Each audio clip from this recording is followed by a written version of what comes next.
Welcome to the Killshot MMA podcast. We are back after our Labor Day week off. I hope you all enjoyed your holiday.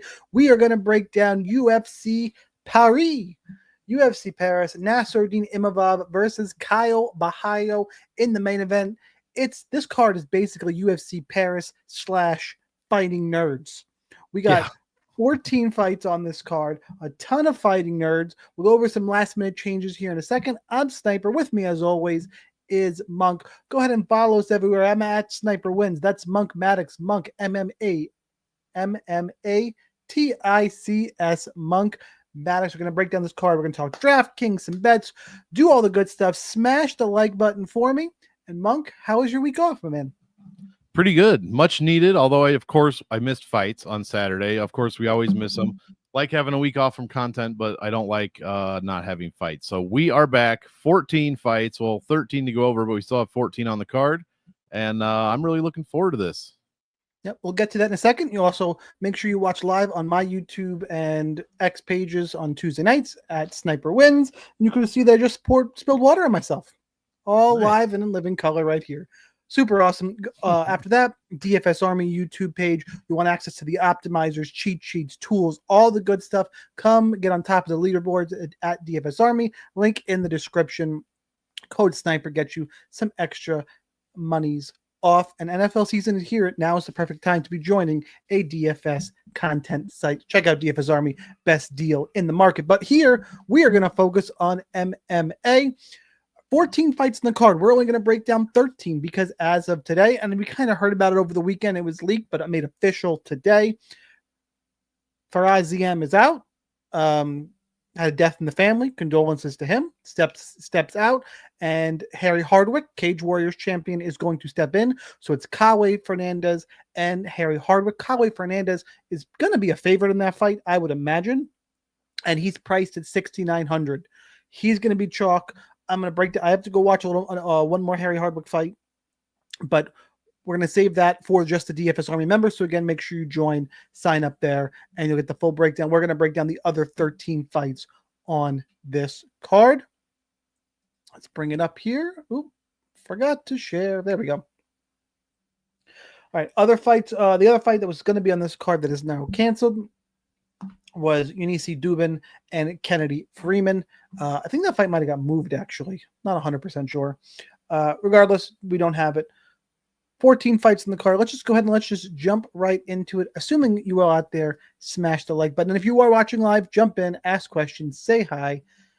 Ash is here. Yeah, no, we're a little bit earlier, 8:30 Eastern time this week. It's only 1:30 out there for him in jolly old England. So glad we do a little bit earlier for you. And then I can go hang out with the wife in a little bit here. There you go. Right. We got first fight of the night. And you know what? This is one I think everyone who has watched the show is going to expect me to say, fuck this fight. And I actually think I have a sneaky different opinion here. Shauna Bannon, Sam Hughes. Sam Hughes, the Sam page is -310. Shauna Bannon is +260. Fight goes to decision is -400.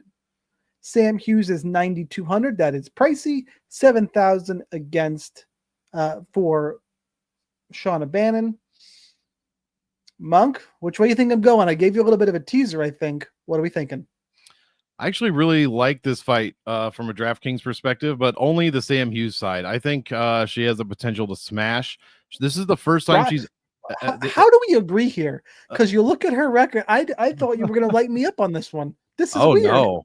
No, we agree for sure. I love Sam Hughes. I always, not always, but recently, or at least since the Amarim fight, maybe even Piera, I've been just playing her every time that she fights. She is the first time. Actually, this is the first time she is a favorite, and she is a healthy favorite in 10 fights. So the first time she's been an underdog all 10, and it's been great for DFS. I mean, she's what, 1, 2, 3, 4, 5 of her last 7 fights are wins.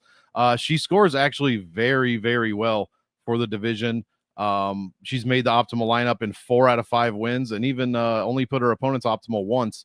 I mean, people do love the average salary comp, so she is 2,000 over her average salary, which is crazy, but she averages 95 points per win.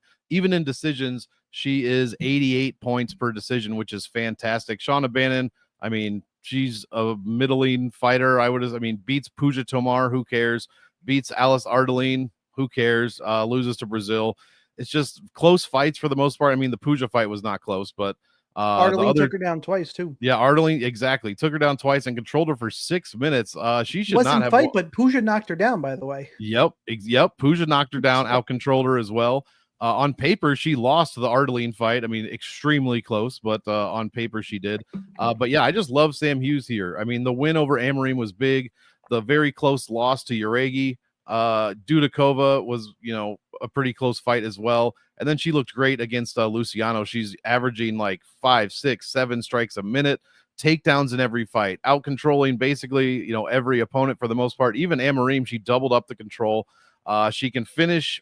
She doesn't generally finish, but she can. And the most important thing is, guys, she fights for your money. She's going to fight for those DFS points. She's going to fight for the win. Never gives up. Extremely durable. Even when she's looking like she's getting outmatched, she finds a way to turn it around. And I honestly don't think Shauna Bannon's on this level. So I'm big on Sam Page here. I mean, her price is crazy, but I think it could be worth it. I think she could 10x in a win here. Yeah, I think she's got the potential to be really sneaky, as in you might hear her name later in the show. Like I might have to make an argument here. I agree. I think Bannon can get taken down. I think Sam Page, the danger of her not scoring is I do think Sam Hughes is a little better everywhere. And if she just gets comfortable on the feet, could point her, and to get a really comfortable win, 30-27, that doesn't score great. But I also think she could get a finish. I also think she can rely on the grappling and take down. She had 3 fights, 3 takedowns in each. No, she had 3 takedowns last time out against Stephanie Luciano. I think she can get takedowns here. Bannon's got 42% takedown defense, taken down by Alice Ardeline. Like, I think, and Bruno Brazil took her down twice. Sam can get takedowns. She has paths to a big score. And I don't think it's going to be hard to double the field. I don't think she's going to be high owned. I don't do the ownership projections. I say this quite often. I use them at DFS Army. Another reason to join, sign up. Link down below in the description on YouTube. But I'm going to use them. What, 15%? I'll take 30% Sam Hughes, because even if I'm wrong, okay. I really don't think Bannon is going to win this fight. Plenty of pass for Sam not to make the optimal, but I can double the field and still be plenty live if I'm wrong. Sure. And for what it's worth, up in this range, it gets ugly. The fighters more. There's only, oh God, all right. Holy shit! I just really took a look at here. 9,000. William Gomez. We'll talk about it, but not typically a good DraftKings score. Brad Tavares. Oh, not typically a good DraftKings score. Sam Hughes, more expensive than her as of now. I don't know where the Hardwick is going to get priced, but he's going to be way down. I'm expecting him to be an underdog. So the only fighters more expensive than Sam Hughes are going to be Modestas Bukauskas in a GPP special. Get both sides in, by the way,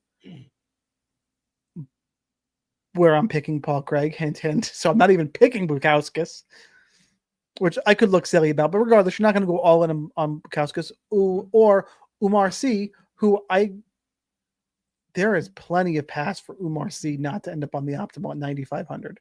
Like I have some concerns there too that we're going to talk about. So Sam Hughes is firmly in play this week. I know we spent a lot of time on the first fight of the night, but I think it's one of the more interesting, tricky spots on the card. I like Sam Hughes quite a bit. All right, let's move on. And I promise we'll try and keep these about now, and we got 12 more fights to go. But honestly, the next fight I think is fight of the night contender, because 100%. Andreas Gustafsson Berg is back. Man, we nailed that underdog pick. I got 2 of my favorite dogs from the last 6 months fighting on the same card. And Gustafsson Berg made me a lot of money, and so did Sam Patterson. I don't remember that, but I was yelling about Patterson and Barlow, and Patterson's going to control him. And then I was right, and that Patterson won for a big bet. I just didn't know he was going to knock him out cold. Yeah, quickly. That was weird. That was I was right in the most wrong way, but I still went to the window. Exactly. Weird. All right, but Gustafsson, the way he fights is just great for DraftKings, and he gets Renat Fakhretdinov. Pick'em fight right now. Gustafsson is slightly shaded as the favorite, about minus 120-ish, minus 105 average about for Fakhretdinov. Your DraftKings salaries: Gustafsson's 8,300, Fakhretdinov is 7,900. Monk, this is one of my. I think I only have two. No, I do. I have 3 5-star fights in terms of to target on the card. For me, this is one of them based on, and don't let this minus 180 to go to decision number fool you, because it might go to decision, but Gustafsson just doesn't stop. He's going to force that. Someone's going to be scoring points most seconds of the entire fight. So even if we get all 15 minutes, I'm not worried about the inside the distance prop for this fight. Monk, who you got? Yeah, I completely agree. It's a must-play fight. I'm on the Gustafsson side. He looked freaking fantastic against Cass Williams as a plus 170 underdog. I mean, this dude, what more could you want in a debut or in a fight in general? 6.5 strikes a minute, 8 of 14 takedowns, almost 10 minutes of control time. He varied up the striking. It was only 68% to the head.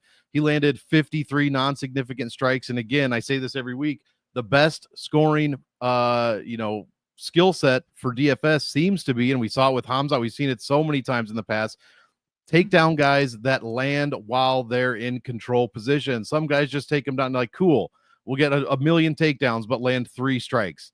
But this, Gustafsson, 8 takedowns. He's landed significant strikes on the ground, but he's also landing non-significant strikes, 35 of them, and that adds up, guys. He scored 137 freaking points against Cass Williams in 15 minutes. And if that doesn't happen here, Renat is a takedown merchant who pretty much does the same thing. I mean, he puts up non-significant strikes and, solid significant strikes on the ground in control time positions as well. So if Renat cannot land all of these takedowns that he's throwing, 5 of 10, 7 of 9, 5 of 11, last fight was 2 of 19, and I still don't think he won against Carlos Leal, but it was extremely close.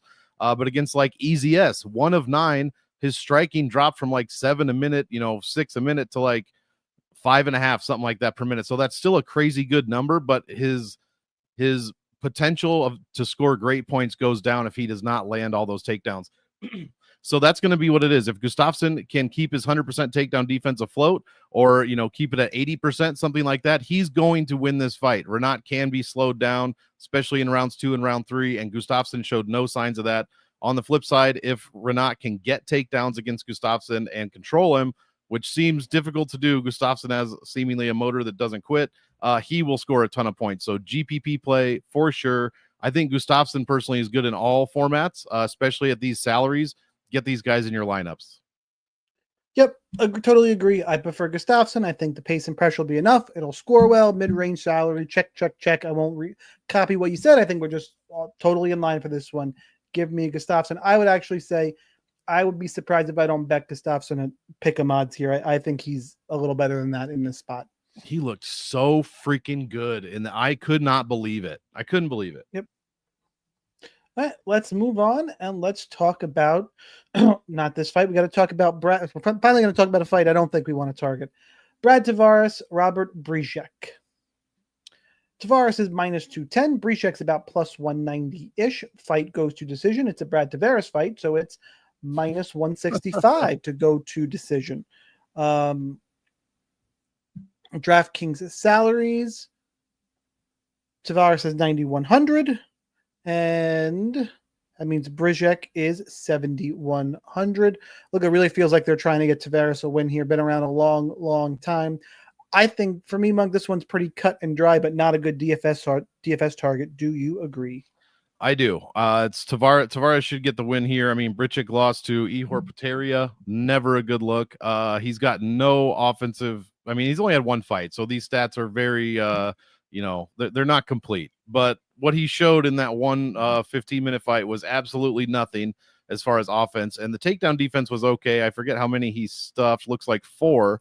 And he allowed only 2.5 minutes of control, which is okay, but he got knocked down. He got outstruck and didn't offer anything offensively. He got dominated by Ihor Potieria. Yeah, that is another way to put that. Period. That's terrible. End of story, period. Yep, pretty much. And yeah, Brad Tavares never scores well. I think he averages 65 So just under 70 points per win, 5th percentile for DFS scoring, like overall, like as a whole in the whole UFC.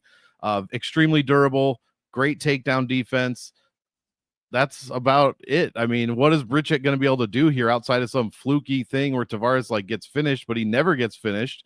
I mean, I shouldn't say never. He has been finished 5 times in the UFC, but that's, out of 10 losses. It took Bridget, Gregory Rodriguez 3 rounds. Exactly. So, yes, exactly. So, and what did Gregory score in that one? He put up 90.94. Bruno Silva got him. Yeah, exactly. And those guys are known for knocking dudes out. So I don't know if Bridget is known for that. He looked terrible against Pateria. It's going to be a Tavares decision most likely. And he's going to score maybe 70 points if you're lucky. And now he's like 9,100. Yeah, I'm not, I'm going to just kind of avoid this fight as a whole, I think. Yeah, I'll be under. I just know, again, no reason to copy to reiterate when we agree. Tavares is better. Don't want either side really for DraftKings. I'll shade a little bit of Tavares because the upper range is weird, but I'll be down on Bridget. There are other dogs I want to take shots on, and let's go to the next fight so hopefully we can talk about them. Let's see who's next. Dun, dun, dun. Drum roll, please. Not really, because this time Sam Patterson is favored. It is the aforementioned Sam Patterson taking on Trey Waters. Patterson's minus 175. Waters is plus 150. Fight ends inside the distance is minus 250. I actually think it's a little bit generous and a little bit of recency bias here because, I mean, Patterson primarily a wrestler in the past, but okay. I mean, we're shaded to a finish in terms of the Vegas odds. Your DraftKings salaries, Patterson's 8,700, Trey Waters is 7,500. Monk, where are you going with this one? I'm going to have to pick the favorite here, and maybe it is recency bias, but Trey Waters looks, to me, unimpressive in every fight. I don't. He's okay, good. Good, because that's what I'm just very unimpressive. He uses his natural ability, which is his height and his reach, something he cannot control or make better or worse, obviously, to his advantage. And he should. That's what you should do. But he doesn't do anything. He seems Patterson's longer in this fight. Did you know that? Exactly. He's only 6. Yeah. He's only 2 inches shorter, and he has a longer reach on paper. So we'll have to see if ESPN is correct. Well, I guess Tapology says it too, but that's where Trey Waters shines against guys that are smaller with shorter reaches, and that's not the case here. So Sam Patterson has way more paths to victory between his wrestling and his submission skills. Waters has been finished once, and that was via submission. He just looks. I mean, somehow he lands 6.5 strikes a minute on the feet. Absorbs 5.6, but even the 6.5, it's like, where does that come? You go back and watch his fights, it's one at a time. It's a 1-2 at best. It's like so predictable, and his accuracy is only 44%. So I'm hoping Sam Patterson could come in here. I don't necessarily know. I think you're right. It is generous, the minus 250 ITD, but he could finish him KO, wrestling, submission, or he could win a decision here. So Patterson definitely the one with also recency bias. 3 first-round finishes in a row. Got finished in 1 minute by Ashmuz and then subbed his DWCS fight in the second round. So it's all finishes here. That's why we see the minus 250. But if Trey Waters, he's taken beatings before. Like, he absorbs, like I said, a ton of strikes a minute, especially against Billy Ray Goff, a fight that on paper he definitely should not have won. But, he got outstruck. He got taken down. He got controlled for 4 minutes. Didn't land. That was one of those. That was one of those where the anti-wrestling, and it kind of makes sense in that both Goff and Quinlan shot a ton of takedowns, and Waters has got really good takedown defense, and he stuffed a bunch of takedowns. And this is where, as much as I have gotten annoyed about the anti-wrestling bias, if you're going to stop a bunch of takedowns and land about the same amount of strikes and your opponent's diving for him, I understand why it looks that way. I think that's what happened in the Billy Ray Goff fight. Goff, ton of missed takedowns. What was it? Yeah, 1 of 12. Yeah, Goff 1 for 12. That's a bad look. That's a bad look. Super bad look. No, I agree. And Waters actually shot, he shot a couple in his past 2 fights to minimal success, and not even 1 second of control time in a 15-minute fight against Billy Ray Goff. Not 1 second, not even pushing a guy up against the cage. So Patterson seems more talented. He's tall enough. He's, good enough reach, and he's got way more paths to win here.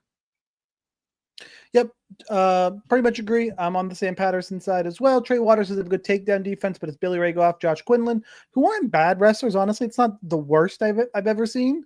But I think Sam Patterson's better. His submission game is good. It is much better than those guys too. even if Waters wins, I'm not sure about his scoring unless he's going to knock out Patterson, who did get knocked out before, but Ashmouz has got bigger power than Trey Waters, and Waters is going to use the range. He could win a decision. I don't think he's a dead underdog, but I don't think he's really live to break the slate. And I think Patterson can grapple, can break, and we saw he's got power apparently, knocking out Danny Barlow. I didn't know he had that. That was something new. So give me Sam Patterson. Definitely my preferred play on DraftKings. All right, let's move on and let's talk about. All right, well, this is the old order because this fight has just been moved to the main card. But let's talk about Sola Axel, which is that right? No, isn't it Axel Sola? Yeah. Or am I told? Yeah, it's Axel Sola. All right, I'm not crazy. Axel Sola and Reese McKee. Axel Sola -134. Reese McKee +114. So we got a pick'em fight here. Fight goes to decision is -145. So Vegas leaning towards 3 rounds of action. Your DraftKings salary. Axel Sola is 8,500. Reese McKee is 7,700. Axel Sola, hometown guy, has been dominating Aries FC, is the champ there, and gets his call to the UFC here against McKee. Monk, who you got? Yeah, this is a tough one. I mean, on paper anyways, newcomer against a guy that has one of the better strength of schedules that we've seen, especially for being just 1-4 in the UFC. So we have to take that into account. But Reese McKee has shown basically zero defense, allows almost 8 strikes a minute, 41% takedown defense, gets out controlled 40-60. And he's given up what? Chimaev got him for 122. Morono put up 100. Alex Morono put up 126 points on this dude. Angelusa put up 115. He gives up points like it's nothing. We nailed this fight. I think we both picked him against Daniel Frunza, so we got it right the last one. I think you did. I'm pretty sure. As much as I loved the victory lap, I think I took Frunza. I felt real dumb. Well, hey, I mean, that could have gone either way. That just shows you I am transparent and a straight shooter because I'll take my victory laps, but I won't. I don't think I can take one. I didn't. Well, that was a dog shit. I didn't see that one. That was a dog shit good. fight.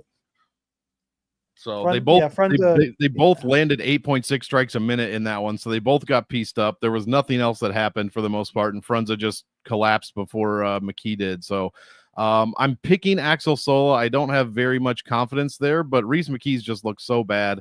The defense is god awful. Again, he's fighting the better, pretty decent competition at welterweight. Some would say more than decent. I would probably agree.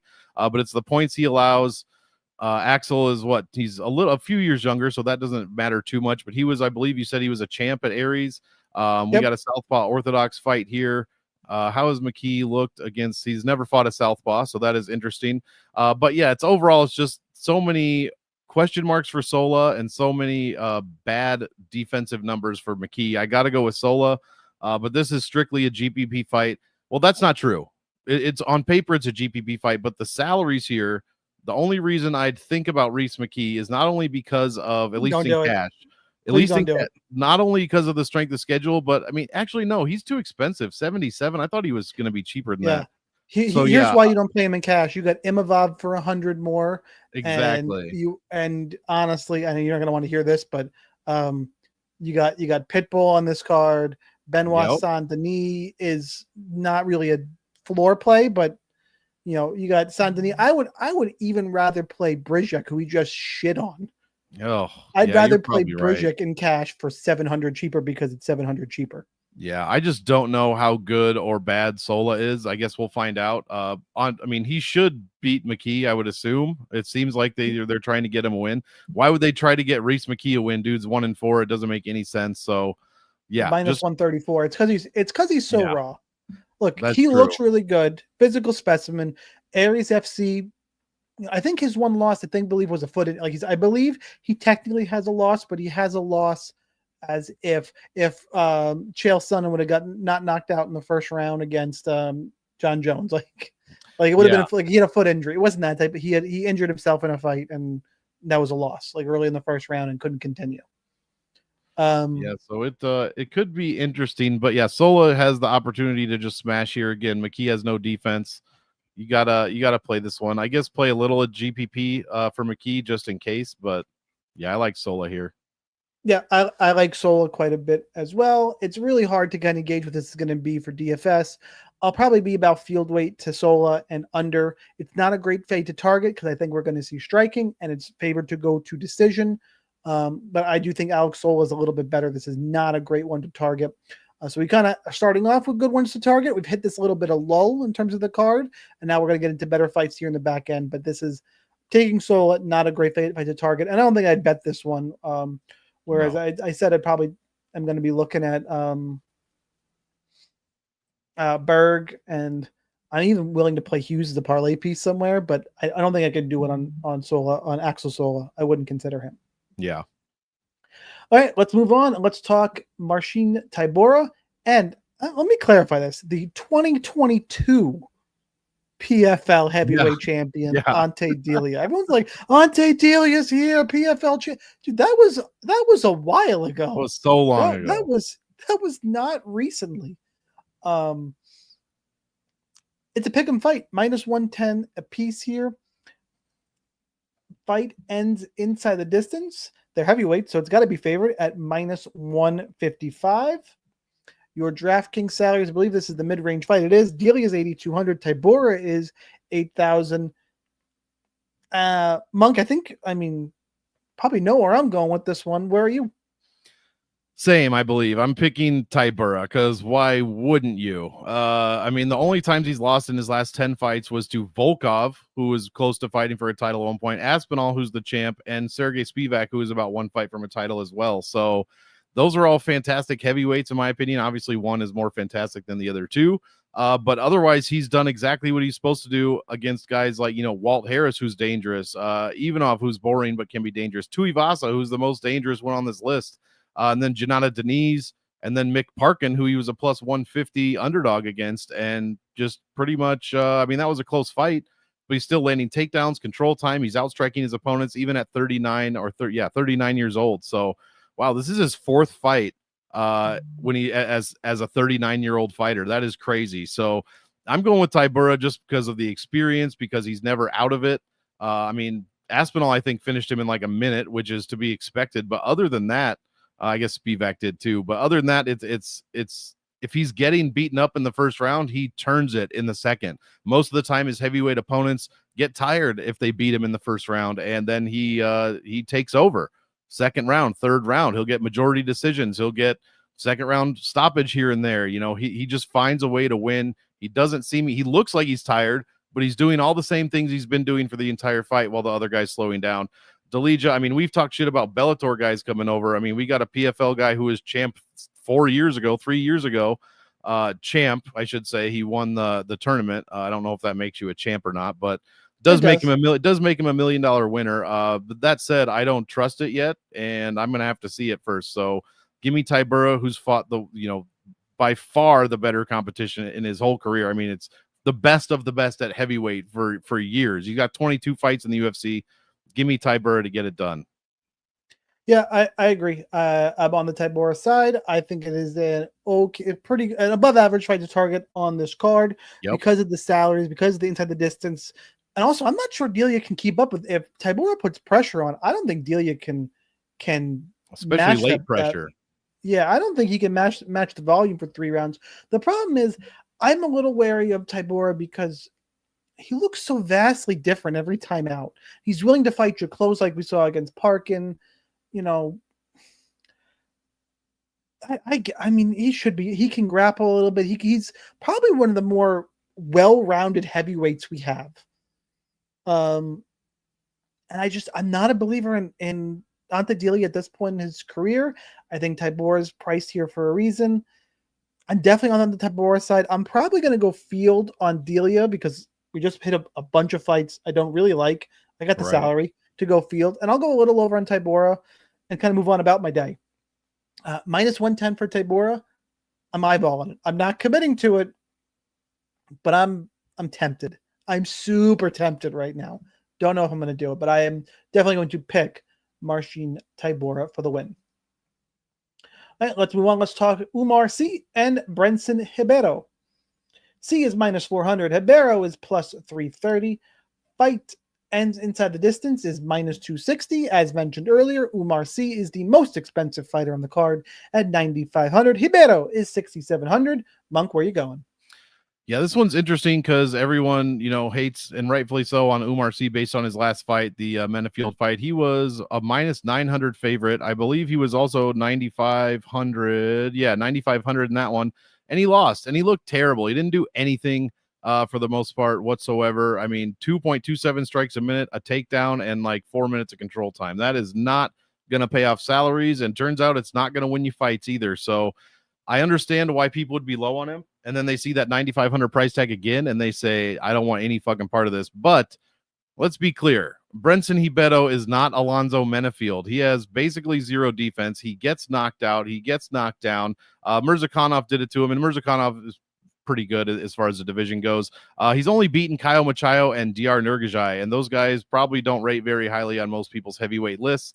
Other than that, I mean, the loss to Gadzi Zulov was supposed to be a smashing on the Gadzi Zulov side, and it wasn't. It was a majority decision, and Ribeiro ended up landing 3 of 6 takedowns, had some control time. He still lost the fight, but he did a lot better than most people thought he would. So that said, no deal. I mean, if you take anything from that fight, it's that don't bet on Gadzi Zulov. Good Lord, that was supposed to be a rout, and it was not. So I like Umar Sy here. I like him to get back in the winning column, and not only back in the winning column, but pretty dramatically as well. I think he finishes this fight. I don't know that he's worth 9,500 because if he doesn't get a first-round finish, which he could, but if he doesn't, we're probably not paying off that salary. So if you're playing him, you're taking a risk. You're hoping for the first-round finish because Ribeiro gets finished in the first round, twice so far in the UFC out of 3 losses. So that's why you'd play him. Probably not playing a ton of Ribeiro because Umar C, while he did lose against Menafield, is pretty defensively sound for the most part. At least 3 fights into his UFC career. All of his defensive numbers are well above average. He allows less than 2 strikes a minute, has yet to be knocked down, has yet to be taken down, controls 99% of the control time, where Ribeiro gets knocked down, gets outstruck, and gets out-controlled 84-16. So it's pretty clear that Sy is the side, no pun intended, but 9,500 is a bit expensive. I think you can justify it, though, this week just because of his opponent. There's so little in terms of, well, the problem is I'm going to play a bunch of Cowboy Fernandez, but I don't want to, and I'll play Paul Craig, but I don't want to play Bannon, Brizek, Ruchala, that whole range. I could, if Ribeiro is going to be 10% owned, I might get field weight there because I don't fully believe in Umar C. That Alonzo Menafield, such a bad taste in my mouth in terms of how low volume can you be.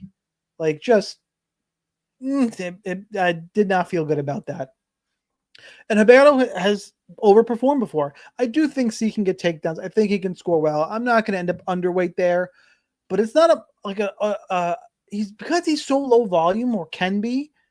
I'm not going to go all in here. There's just no way. Exactly. So I like C. I'll be over. I'm not totally turned off from Ribeiro because I'm not a believer all the way in C, and Ribeiro's been on this level a little bit longer. So it's kind of, as I said in my notes, I think the way I put it, I'm just above lukewarm. I'm not warm. I'm not like but I'm a little bit better than that, but I'm not excited. There are, I know we mentioned one of the fights you want to slam in. There are a couple more coming. Yep. This one, and there's a big card. It's going to be 14 fights, so it's good that we can kind of be low on a few of these. I am taking Umar C though. All right, let's move on and let's talk. The guy I just mentioned, Robert Ruchala against William Gomes.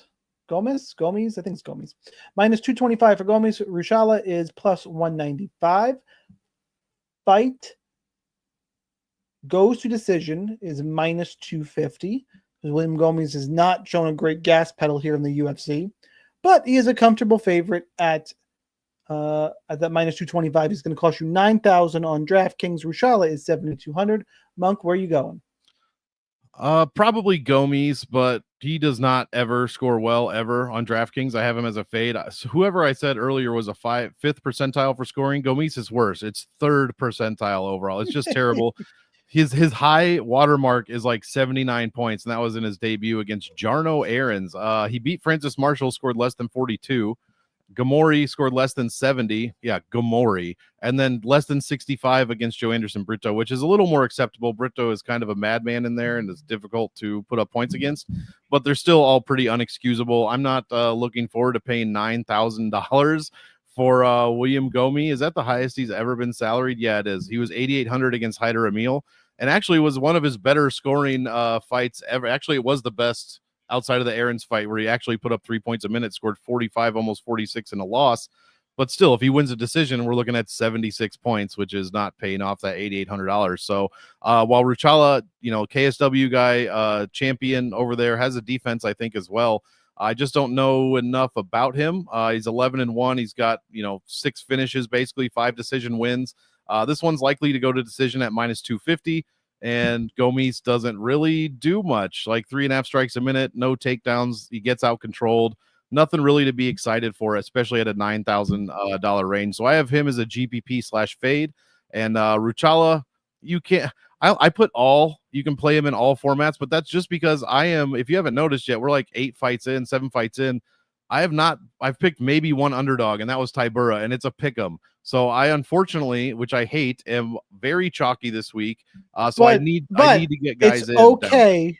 It's okay because you're going to get Kawe Fernandez as a favorite at 6,900. So there's going to be a lot of chalky shit to deal with this week, guys. It's coming. That is I'll true. Get more about it into the DFS Army Discord, but it's coming. Yeah, and Fernandez is, while he doesn't do much offensively, he's extremely defensively sound. Probably should get a win here, but I'm going to need a couple other low-priced guys. I think Ruchala is okay, but also I don't think he's going to win this fight. So at the same time, I'm just hoping he scores 30 Especially to 40. in France. Good luck. Yeah, exactly. So I'm hoping he scores 30 to 40 in a loss, which is kind of unlikely. But it's Gomes, but I'm not excited to roster him. But there's a ton of good prospects on this card. There's 3 other promotion champions, 4 if you include Delia. But 3 current other promotion champions on this card. Ruchala is a 2-time and defending, well, no longer defending, but a 2-time current KSW champ, which is a solid organization in Europe. Oh, yeah. Nothing to sneeze at, but Gomes is good. He's just not a good DraftKings scorer. Like Francis Marshall, Brito's a good win. Yanis Gamori doesn't score well, but he was in control of that fight. Francis Marshall, I think, is an underrated win. Marshall's a tough grappler. That's not a fun matchup.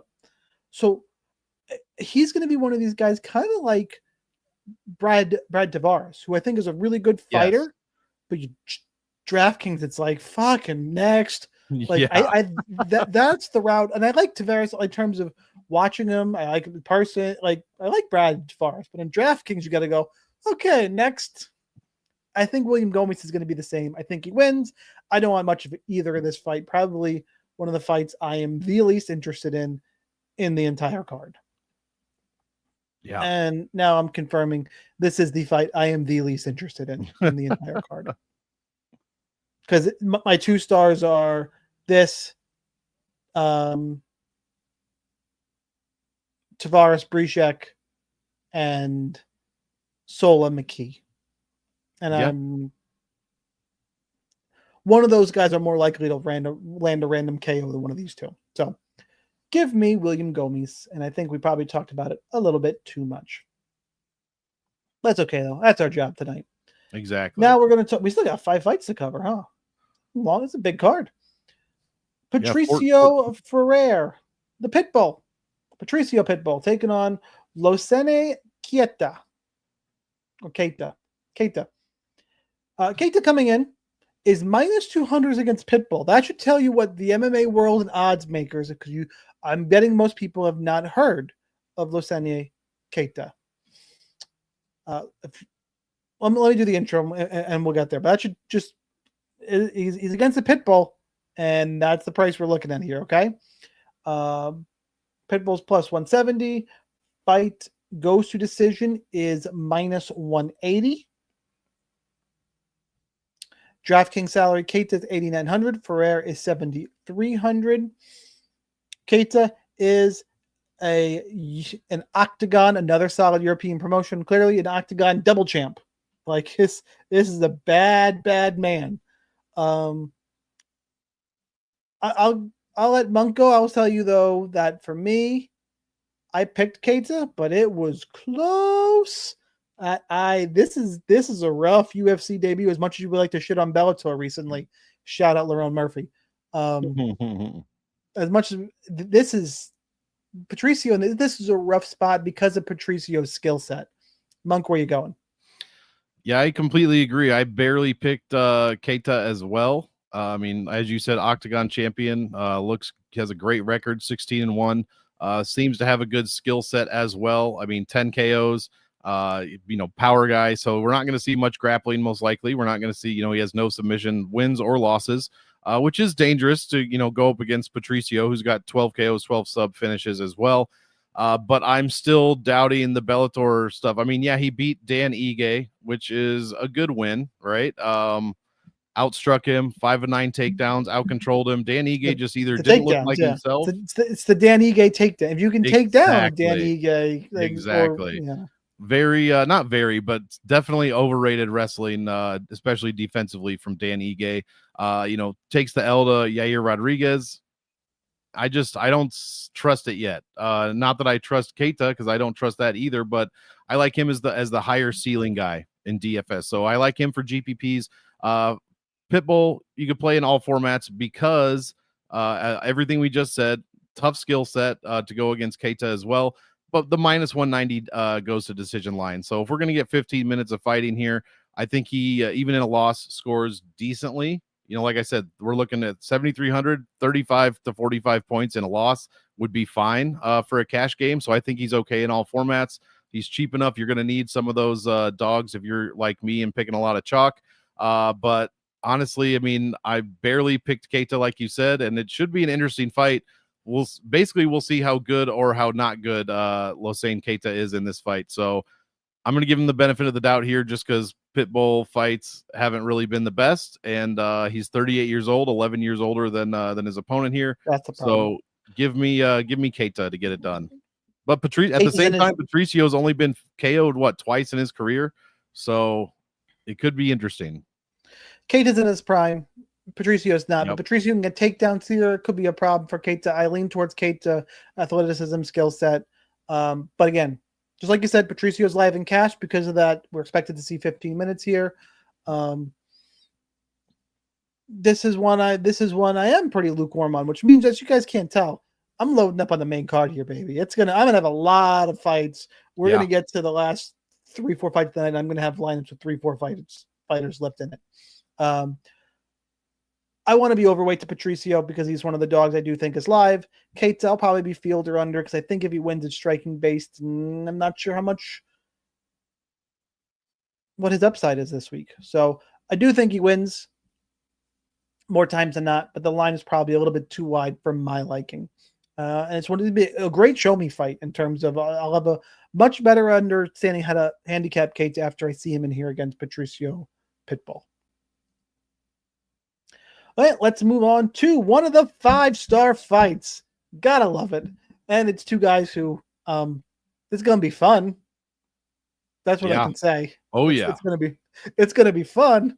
I don't know about how high level it's gonna be, but it's gonna be fun.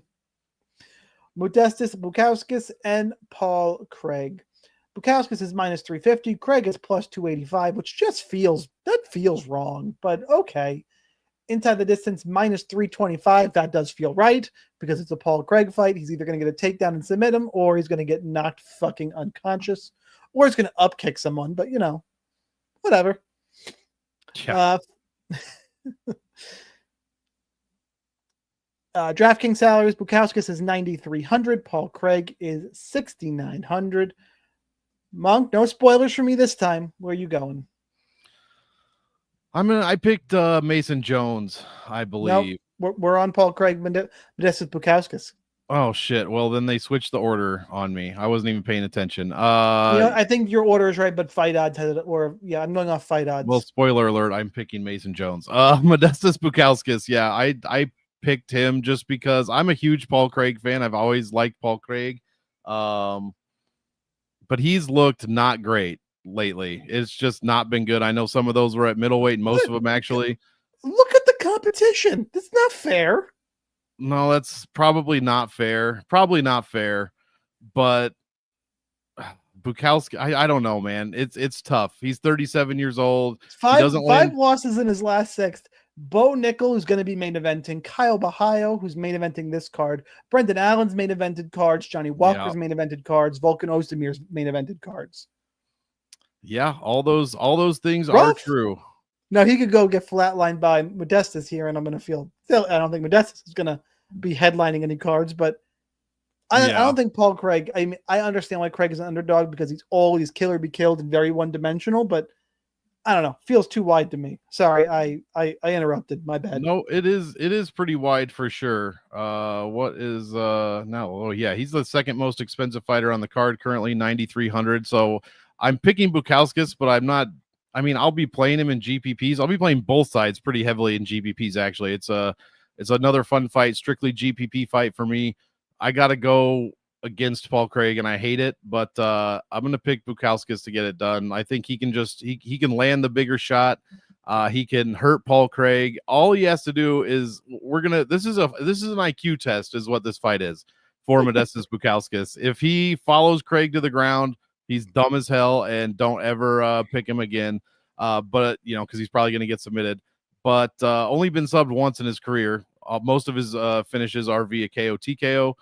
Finish losses, I should say, but both guys have really bad defense. Bukauskas actually has decent takedown defense, but he gets out controlled. The striking defense is dog shit, 4 strikes a minute, but Paul Craig lands only 2.5 per minute. So obviously that's not his go-to is staying on the feet. Although I believe in a couple of his last fights, that's pretty much what against Bo Nickel. That was the one, the garbage fight from Bo Nickel there. Man, I wish Paul Craig would have gotten that win. That would have been so epic. But yeah, Bukauskas doing what he's supposed to do. He's not fighting anyone. Let's be clear. And in fact, anytime he takes a step up against Roundtree, Petrino, Oleksiejczyk, even Jimmy Crute, you could say he's lost the fight. But he's beating who he's supposed to beat. Pounga, Prachnio, the worst fighter. Well, we thought it was the worst fighter in the UFC. Rafael Sakara, and then Ian Cutelaba, beating all those guys, whether it's submission, KO, first round, third round decision. He's looked decent. So while I'm not happy about it, I'm picking Bukauskas. I don't like his price tag, but he does have the opportunity to finish Paul Craig, and possibly somewhat early. I mean, the last time Paul Craig got finished early was Johnny Walker. Other than that, it's been pretty decent second round, third round decision. So we definitely need a first rounder from Bukauskas, but just roster both guys in GPPs. One of them is going to get finished, I think, and the minus 325 ITD line agrees. Yeah, I'm with you. I think play it in both sides in GPPs. Don't touch it in cash. I lean towards Craig because I'm not a believer in Bukauskas. It's not one I have any confidence in. Just be overweight to both guys. There's no way I'm not overweight to both. Move on about your day. It's real simple for DraftKings. For betting, I think it's a pass, or take a small stab on Paul Craig if you want. I think the line's a little wide. I probably just pass though. GPP, load up on both sides. Don't touch it in cash. Really simple breakdown. Yep. And I'll be rooting for Paul Craig. Same here. All right, now let's talk about Bolaji Oki and Mason Jones. Mason Jones, the favorite, minus 135. Bolaji Oki is plus 115. Fight goes to decision is minus 145. Your DraftKings salaries for this one. Mason Jones is 8,600, a little pricier than I'd like, because actually Mason Jones in some books is around minus 150. And Oki is 7,600. Monk, where you going? Well, as I already spoiled it, I'm picking Mason Jones, and I briefly went over your write-ups when I was posting mine. I think we agree here. It's going to be the wrestling of Jones against the striking of Oki. Yeah, simple. 85% takedown defense, but against Dylan Salvador, Timmy Kwamba, Michael Aswell, and Chris Duncan. All right, this is a different level of wrestler, but let's see what happens. Yeah, for sure. And I mean, against Aswell, he looked decent, but he landed 9 strikes a minute, got hit with 8 strikes a minute. There were no takedown attempts there. One of the dumbest fights. One. It was so dumb. Go watch this one. They threw 612 combined strikes, all at range. That's it. Not 1 second of control from either guy. Fucking wild. And I think Aswell was on short notice, if I believe, and held himself decently against a guy that everybody thought would probably just beat him. So that was impressive on the Aswell side and the opposite on the Oki side. But yeah, he's beaten, like you said, Salvador Kwamba, lost to Chris Duncan, and Chris Duncan's looked decent since then. That Rebeshki win does qualify him as decent now, in my opinion. This is Mason Jones' second stint in the UFC, by the way. It is. Yeah, he came back, I remember this is... beat Jeremy Stevens pretty handily, outstruck him basically 2-1. Jeremy Stevens is as old as I am. I mean, respect. That is true. Sorry, but he was 38, and he fight age was more like 48. So took that L to Ludovic Klein before he got released or whatever that was that happened. That was like a jumping kick. It was a crazy kick. Beats David Onama. Very good win. Loses a very close fight to Mike Davis, who's a decent opponent in my opinion. The problem is with Jones is his striking defense is dog shit. 4.33 allowed per minute. And that's not what you want to see against a guy who lands 7 a minute. But Oki allows even more than that, 4.76. A lot of that was probably because of the Aswell fight, but Salvador landed 4.5. And that would be it. It was mostly the Aswell fight that did that. So I'm thinking Mason Jones is going to test that 86% defense from Oki, and I just think he has more paths to get it done. Offensively, he also lands a ton of strikes, 5.5 per minute. The accuracy is not great from either guy, to be honest, but he controls 84% of the fight, while Oki controls just 62. So he's going to have an uphill battle. Oki is if he gets grappled with, taken down, any of that. But if he can somehow keep this standing, which I doubt, then he should kind of run away with it. But give me some of both sides. But the difference here is I think Jones is decent in all formats based on his salary. The takedowns are going to add up. Again, he does well with the non-significant strikes, which I said was the other half of that combination of scoring very well in DraftKings. So he's well over 10-20% non-significant strikes in all of his wins. And that's what we want to see. So give me Mason Jones, more active on the ground. Definitely going to attempt them, and Oki should just be game for a standing battle, which hopefully Jones won't give him.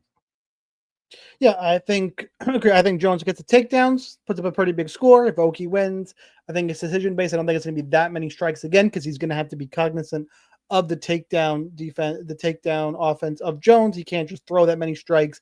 I think even if he wins, the scoring is down. But I like Mason Jones a bunch. I like the price. Hint, hint. I'm all about Mason Jones this week. Really like the play there. Think the Welsh Dragon, gets a bunch of takedowns and a win here on Saturday night. Main event time. It's France versus the Fighting Nerds. Your co-main event: Benoit Saint-Denis taking on Mauricio Hufi, Monk's favorite fighter. Hufi's the favorite at -200. Benoit Saint-Denis is +170.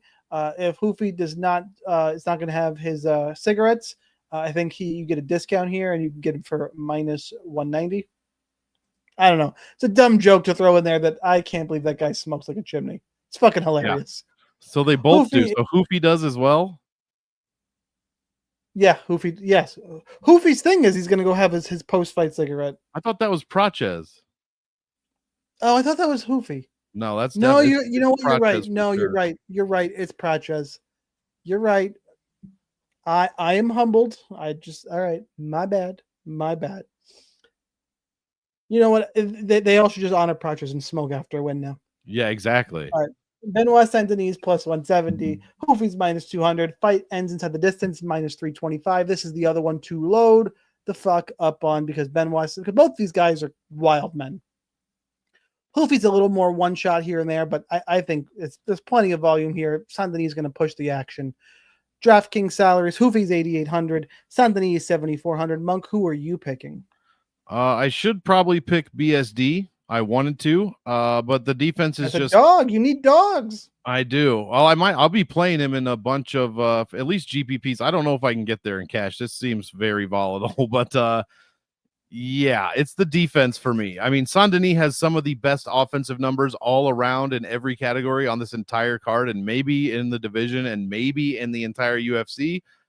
But defensively, he lacks tremendously, especially when it comes to striking. We've seen it in not countless because he doesn't have countless fights, but at least in the past few, especially against like Moicano, Poirier, even Favola landed. Now that was a quick fight, never mind. But yeah, those two specifically, Moicano and Poirier, started piecing him up and he just couldn't. Oh, it was the Easy S fight too. It was out of his weight class, but still if he starts to get hit, he does not take damage well. He shows a ton of damage on his face, and his eyes swell up, and he gets tired, and he just starts getting wild, which is not what Benoit Saint-Denis needs to do.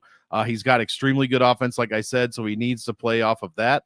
Lands 5.5 per minute, tons of takedowns, controls 3/4 of 75% of the fight, I should say. Hoofy, more of a striker, has not yet. I don't know if he's attempted a takedown. I could look, but he definitely hasn't landed any. Looks like he attempted one against Malarkey, and that was it. But yeah, he's much more of, like you said, pick your spot kind of striker. Definitely has the power.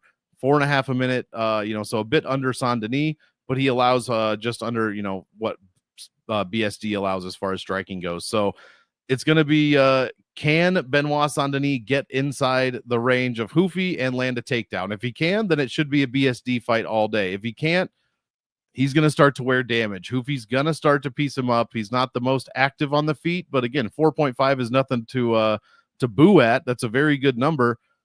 But it starts a little bit slower, I think, for Hoofy. Just he looks for his spots. I kind of hate when guys say, "Oh, he's just feeling him out. He's trying to get his range." I can't stand when people say that, but because most of the time it's simply not true.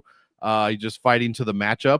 But Hoofy is definitely a slower starter. Round 1 and 2, 3.7 strikes a minute, and then round 3, which we've only had 2 rounds of round 3s for him, almost 7 strikes per minute. So we love to see that. Tells me his cardio is decent, tells me, he does like to pick it up in the later rounds, which is good for against guys like Saint-Denis who tend to wilt after, the second round if their game isn't going well. So give me Hoofy. I am not in any way confident. 3-star fight for each guy, but overall, this is a must-play 5-star fight. Get him in your lineups. It's the defense for Saint-Denis for me personally against strikers. Agreed. Listen, I love this fight overall. Agree, but disagree in terms of I'm going to go ahead and I'm going to take Benoit Saint-Denis to pull the upset here. Who's got 100% takedown defense, but Malarkey tried to get him down, couldn't, get knocked out in the first round.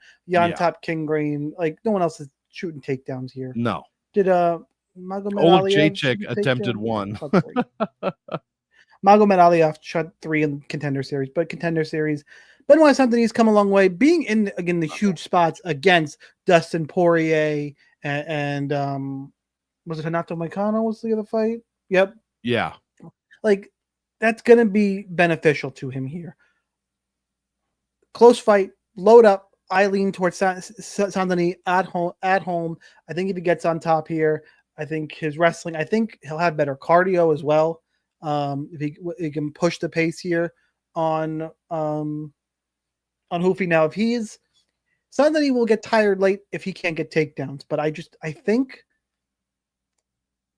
again, I visualize fights with the mind's eye, as they say, and I hate visualization on that.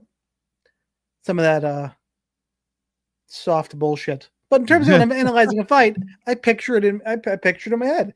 I think Saint-Denis is going to get takedowns here. But overweight to both guys, GPP only. I would say I almost was considering Benoit Saint-Denis in cash early in the week before I knew Kawe is going to be minus whatever he was at 6,900. Now you don't need him. Otherwise, I was like, do I take a shot on Saint-Denis as a guy? Clearly, I think the line is too wide. Now you're not going to need him. Don't play it in cash, but I will take Saint-Denis for the straight pick. Main event time: Nassourdine Imavov, Caio Bahayo. Bahayo is the favorite at minus 130. Imavov is plus 110. Fight goes to decision, minus 180 to see all 5 rounds of action. Nassourdine Imavov is 7,800. Caio Bahayo is 8,400 on DraftKings. What that first line means, by the way, guys, automatic stack it in cash. Done. Minus 180 to see all 5 rounds. So just stack it in cash games. Move on about your day. But for the rest of it, Monk, who you favoring in GPPs? Yeah, it's definitely play all in cash or play both sides in cash. I picked Caio Bahayo, and I said Oleksiejczuk a minute ago, even though he didn't. Bitch. He wasn't fighting. It's because his brother is fighting. He's about to fight on DWC. Cesare Oleksiejczuk's about to get into the cage. By the way, that's right. So we got another one Tuesday night. Praches, the cigarette smoker, is in his corner here, so we like to see that. because those are fighting nerds as well. But yeah, I did go with Bahayo, but not because he's a fighting nerd. It's because his defense looks fantastic. It's pretty much the opposite of BSD's defense. It's well above average in every category, where Imavov does get hit. I mean, only 3.6 per minute allowed, but at distance, he is not looking the best here. Now, that said, Bahayo doesn't do his best work at distance, although he has looked much better recently compared to when he first came into the UFC. It was, takedowns, grappling, etc. 4 of 5 against Petrosian, 1 of 2, 3 of 6 against the aforementioned Oleksiejczuk.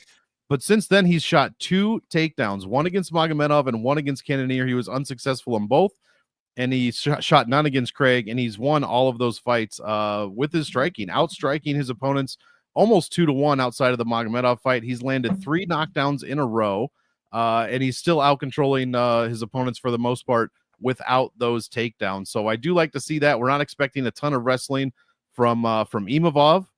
Both guys have fantastic takedown defense. The main difference here is what happens when they're in control positions. As you could probably guess, Bahayo controls 73% of the control time, and Imavov is the opposite, basically 38-39%. So if this does get inside the distance, whether that's against the cage or if it does go to the ground, Bahayo definitely has the upside in those facets for sure. Is his defense going to be good enough? Because his strength of schedule is not as good as Imavov's. Let's not get it twisted. I said some good names there, but it's against Adesanya, Allen, Cannonier, Dolidze, Sean Strickland. Chris Curtis is relatively defensively sound. I mean, Buckley, we could go on and on. Imavov's fought the much better competition. So that's the question here. Does Bahayo's striking defense specifically stand up to the test of Nasruddin Imavov at home? I don't know. I barely picked Bahayo, but for me, it's cash. Just both sides in cash. With this fight and the Kawe Fernandez fight, half your cash lineup is built already, guys. You only need 3 more fighters at this point. Yep. We've named a couple of underdogs. You can easily, this fight is what? 83-79? No, it's 84-78. You can get doesn't matter because it's always 16-2 for a stack. Exactly. So you can get to any of those high priced guys you want if you've got Kawe at 69, 84, and 7,800 in your lineups already. So it's wide open. You can build however you want, and that's kind of how I'm playing this. Just barely picking Caio Bahayo. Probably, let's be honest, probably a little biased towards fighting nerds. But honestly, I didn't used to like Imavov. I've liked him more and more in each of his last 3 or 4 fights. He's just looked better.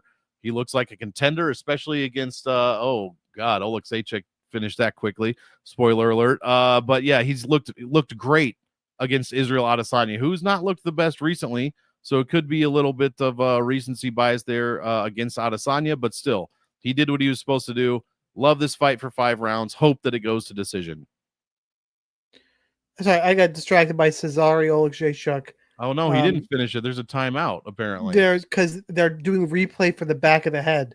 Oh, I don't know what's going to happen here. Did he just Cody Brundage this guy? No, I think back of the head. Fine. That's not back of the head. This referee sucks. They better give him the KO here. He called a timeout. That's nonsense. It doesn't look good. All right. Anyway, look, I agree with everything Monk said. Stack it in cash. I actually lean slightly towards Imavov. I think they called the fight, and they're going to call it a KO now. That's so weird. That's insane. So weird. All right. Well, it anyway, should be a KO. Yeah, but you feel bad for that guy. Yeah. Called timeout. I guess you're going to say it was a knockout or a DQ. Weird.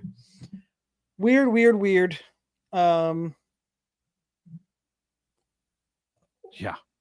Unless they said it was back of the head and they're going to stop the whole fight. So this is weird. We're obviously watching on mute, guys. Oleksiejczuk's giving the thumbs up. So yeah, all fights all the time. All right. I lean towards Imavov because I think he's a little bit cleaner striker. And that's it's really that simple. Kyle could get takedowns. This is one I'm going to be a little bit over to both guys. I do want to see the ownership because this is not an all-in type of main event. Should see decision, could go back and forth, should be predominantly striking. Somebody lands 125 strikes in a win, which is not crazy. That's that's 125. What are they going to score? 80 points? Unless there's some control time. It's not. That's nothing, nothing outlandish here. So because of 5 rounds, I'll be a little over probably, but This is not a slam fight. I do like Imavov slightly more. But I think there are better spots on the card to attack for GPPs. This is a cash game special. All right, don't go anywhere, even though we broke down 13 of the 14 fights in the card. Remember, if you want that 14th, got to get in the DFS Army Discord. Link down below. Join up, get access to. So I'm going to do on my YouTube channel, Sniper Wins. Go if that's where you're watching it on YouTube. Thank you. Make sure you subscribe, get the bell, because I'm going to do a cash game builder show, a GPP builder show this week as well. More notes in DFS Army, talking the Discord, all the good stuff. But on this show, we still got to do a kill shot. Why we name what we have the show named for. Killshot, if you don't know, is an under-owned GPP play who can help you win a tournament. Doesn't always have to, no main event allowed because it's too chalk. Doesn't have to be a dog. They usually are. But who can help you win a tournament? I think both in the past on this card, I had hit kill shots on the aforementioned Sam Patterson and Andreas Gustafsson Berg. Who can we find this week, Monk? Who is in that vein? Do you have a kill shot ready? Well, as a chalk guy this week, it is, and I'm not muted. Okay, yeah, it was a finish. They awarded him the KO. Yep. It's difficult for me this week. I am going, and tell me if I can't do this. Marcin Tybura. You son of a bitch! It's yours. It's the only one. That's where I was leaning. I don't think it's going to be. So it's borderline, but I'll give it to you. Yeah, I was thinking just because it's heavyweight, people are going to play it, but people don't play Tybura like they should. And they're definitely not going to be playing Delia like they just won't play him. So I think he's going to be a little underowned, especially if at 8K he could pay off that salary. That's basically one of the only spots I can go. All right, I borderline. I almost was going to sell everybody on Sam Hughes. Because I don't think it's going to be high owned. And I will be over on Sam Hughes. Same. But I'm going to get people more riled up and play a guy who's won one of his last 6 UFC fights. That's right. The Bear Jew, Paul Craig. I can't do the accent.